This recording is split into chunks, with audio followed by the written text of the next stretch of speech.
Trans union की एक report के मुताबिक पिछले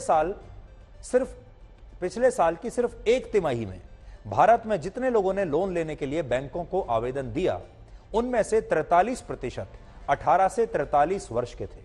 इनमें भी ज्यादातर युवा पर्सनल लोन लेना चाहते थे, जिससे वो या तो अपनी गर्लफ्रेंड के लिए कोई गिफ्ट खरीदना चाहते थे या अपनी शादी पर इस पैसे को खर्च करना चाहते थे। एक बात हम स्पष्ट करते हैं आगे बढ़ने से पहले, हम ये बिल्कुल नहीं कह रहे हैं कि सभी लोग पर्सनल लोन गिफ्ट देने के लिए या दूसरी गैर जरूरी चीजों पर खर्च करने के लिए या वीडियो पर खर्च करने के लिए लेते हैं। बहुत सारे लोग ऐसे हैं जिन्हें मजबूरी में ये लोन लेना पड़ता है। हम उनकी भावनाओं को समझते हैं। ऐसे भी लोग हैं जो बहुत कोई विपदा आ जाती है जीवन में, घर में कोई बीमार हो जाता है, कोई और नई परेशानी खड़ी हो जाती है, उसके लिए वो पर्सनल लोन लेते हैं। ऐसे लोग भी हैं, लेकिन आज हम उन लोगों की बात नहीं कर रहे। हम उन लोगों की बात कर रहे हैं वो लोग जो हाउसिंग लोन नहीं ले रहे। पर्सनल लोन का मतलब क्या होता है? पर्सनल लोन उस लोन को कहते हैं जो पर्सनल व्यक्तिगत जरूरतों के लिए लिया जाता है। यानी ये लोन किसी चीज के बदले में, यानी जैसे घर और गाड़ी के लिए नहीं लिया जाता। अगर आपने गाड़ी के लिए लोन लिया है तो उसे कार लोन कहते हैं, व्हीकल लोन। अगर आपने घर के लिए लोन लिया है तो उसे हाउस लोन, हाउसिंग लोन कहते हैं। ये ना हाउसिंग लोन है ना कार लोन है, ये पर्सनल लोन है। और पर्सनल लोन जो है वो ज्यादा ब्याज पर मिलता है, ज्यादा इंटरेस्ट पर मिलता है, महंगा होता है। मार्च 2020 में भारत में सिर्फ 3.5 करोड़ लोगों ने पर्सनल लोन लिया था, लेकिन आज ऐसे लोगों की संख्या 6 करोड़ 31 लाख हो चुकी है। यानी पर्सनल लोन लेने वाले लोग 3 साल में 3 करोड़ बढ़ गए। यहां मैं आपको बड़ी स्क्रीन पर एक और बड़ा दिलचस्प आंकड़ा दिखाना चाहता हूं, जिससे आपको हमारे समाज में क्या बदलाव आ रहा है वो पता चलेगा।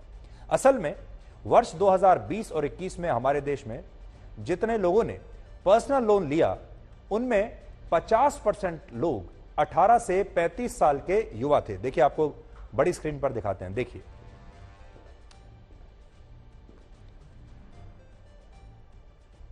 भारत में पर्सनल लोन लेने वाले जो लोग हैं 50 साल से ऊपर हैं सिर्फ 17%, 16.96%।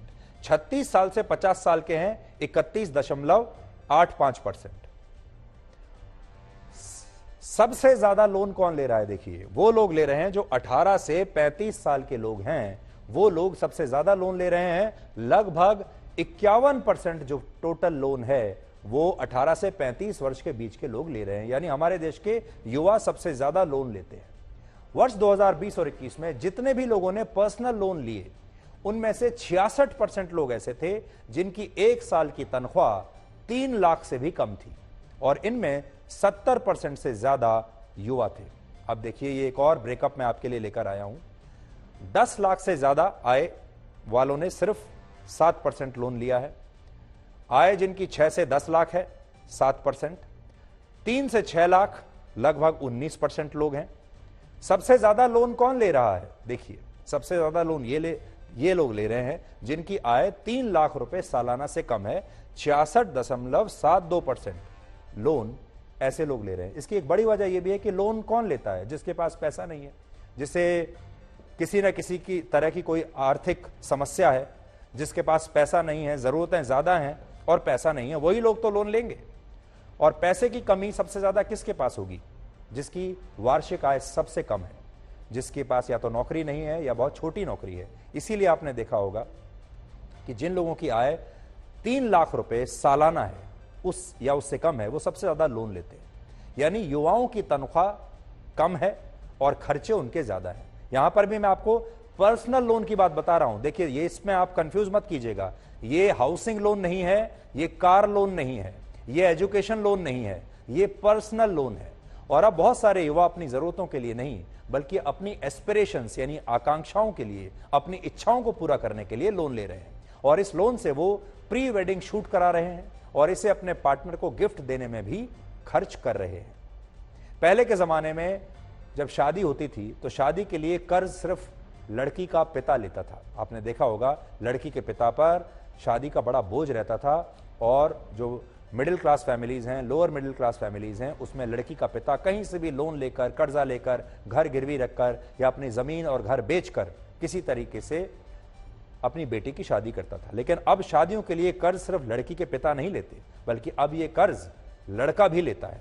और आज अगर आप देखेंगे तो हमारे देश में एक नया पूरा की पूरा नया मार्केट बन चुका है, जिसे आप प्यार का बाजार कह सकते हैं या फिर शादी का बाजार भी कह सकते हैं। और इस बाजार का मतलब उस बाजार से है जिसमें बड़ी बड़ी प्राइवेट कंपनियां आपको यह बताती हैं कि आपको अपने पार्टनर को कब कौन सा गिफ्ट देना है।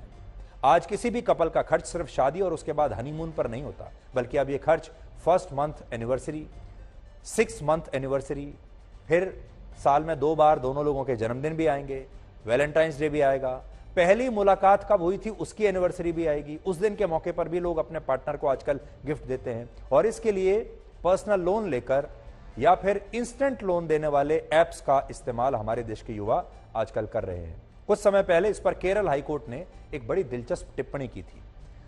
अदालत ने तब कहा कि पहले की पीढ़ी पत्नी को वाइज इन्वेस्टमेंट फॉर एवर समझती थी, यानी हमेशा के लिए समझदारी से किया गया निवेश समझती थी पत्नी को, लेकिन आज की पीढ़ी पत्नी को वरी इनवाइटेड फॉर एवर समझती है, जिसका मतलब है हमेशा के लिए चिंता को आमंत्रित करना, क्योंकि अब शादी के बाद रिश्तों में भावनाओं से ज्यादा खर्च होते हैं, यानी भावनाएं कम रह गई हैं और पैसे ने उसकी जो है जगह ले ली है। याद रखिए, लोन एक ऐसी चीज है जो ईएमआई के रूप में वर्षों के लिए आपसे चिपक जाती है। रिश्ते भले ही छूट जाएं, लेकिन ये ईएमआई आपसे कभी नहीं छूटेगी। इसलिए हम आपसे यही कहेंगे कि प्री वेडिंग शूट करवाइए जरूर, लेकिन यह भी ध्यान में रखिए कि इससे आपको पोस्ट वेडिंग परेशानी ना हो।